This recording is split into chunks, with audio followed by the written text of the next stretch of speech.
Good morning విక్టర్స్. ఇక్కడ చూస్తున్న వ్యక్తి పేరు వెంకటేశ్వర్లు. ఇతను సైనస్తో చాలా బాధపడేవాడు. ఒకరోజు తను సంప్రదించాడు, అన్న ఇది సైనస్ పనిచేస్తుందని. ఇది చాలా బాగా పనిచేస్తుందని చెప్పాను. చెప్పిన తర్వాత ఇతనికి ఇచ్చిన ఒక 10 డేస్కి రిజల్ట్ వచ్చింది. ఇప్పుడు ఇతను సెకండ్ టైం బాటిల్ వాడుతున్నాడు. సో ఇప్పుడు అతని మాటల్లో విందాం. Good morning sir. Good morning sir. నా పేరు వెంకటేశ్వర్లు. నేను ఒకప్పుడు వాలంటీర్గా చేసేవాడిని. కరోనా వచ్చిపోయిన తర్వాత నాకు సైనస్ అటాక్ అయింది.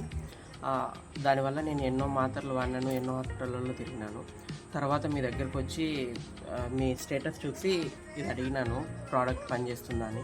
మీరు ఇచ్చిన టెస్టిమోనియల్ చూసి నేను ఈ ప్రోడక్ట్ తీసుకోవడం జరిగింది. ఇది వాడిన వెంటనే నాకు బ్రీతింగ్ ప్రాబ్లం ఎక్కువ ఉండే అనమాట. ఊపిరి ఆడకుండా, ముక్కులు తిరగకుండా ఉండే. అది తాగిన వెంటనే బ్రీత్ బాగా ఆడి కొద్దిగా సైనస్ తగ్గినట్టు అనిపించింది. చెస్ట్లో మంట పుట్టి ఏదో పురుగు పాకినట్టు అట్లా అనిపించేది. ఫస్ట్ కొన్ని రోజులు వాడి మళ్ళీ ఆపేసినాను, ఎందుకు మళ్ళీ ఎక్కువ అవుతుందేమో అని. తర్వాత మళ్ళీ వేరే వాళ్ళు చెప్పిన టెస్టిమోనియల్ విని నేను మళ్ళీ స్టార్ట్ చేసినాను. ఇప్పుడు కొద్దిగా నాకు తగ్గినట్టు అనిపిస్తుంది. రాత్రిపూట హాయిగా నిద్రపడుతుంది. దగ్గు, జలుబు అట్లా ఏం లేదు. కళ్ళల్లో దురదగా ఉంటుండే, పురుగు పాకినట్టు ఏదో అలర్జీ టైప్లో ఉంటుండే. అది కూడా కొద్దిగా తగ్గింది. ఇప్పుడు ఒక బాటిల్ కంప్లీట్ అయింది, ఇంకో బాటిల్ తీసుకుంటున్నాను. ఓకే, థ్యాంక్ యూ సార్, మీ మంచి టెస్టిమోని ఇచ్చినందుకు. ఇట్లాంటి మీలాంటి వాళ్ళకి ఎంతోమందికి రిఫర్ చేయండి, షేర్ చేయండి. Feel it, share it, drink it. Thank you sir, Victors life sciences. Thank you to all.